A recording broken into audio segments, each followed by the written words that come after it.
We're just gonna pretend like the examiner is asking you to turn on and off a few things, and I'm gonna model how that's done. So, we'll start by putting the left turn signal on and turning it off. Right turn signal on and turn it off. We also have to be able to put on the hazard lights and release them. They sometimes call them emergency flashers, so make sure you know both words. They're gonna ask you to honk your horn.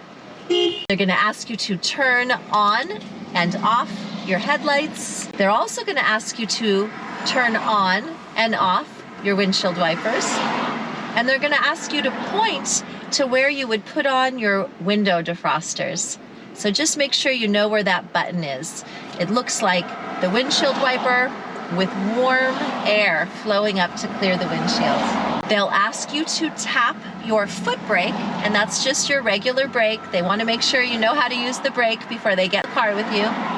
And they'll ask you to put on and release your emergency parking brake. In my car, I use my left foot to put that on and off. In some cars, it's a pull of a lever in the middle. And in some of the newer cars, it's just a little button that you would pull right here. After showing all of those auxiliary equipment, you will also be asked to stick your left hand out the window and show that you know your hand signals. If I was going to ask you to do an L, I know you would do left. You would stick your hand out to the left, right? Palm flat, hand out to the left.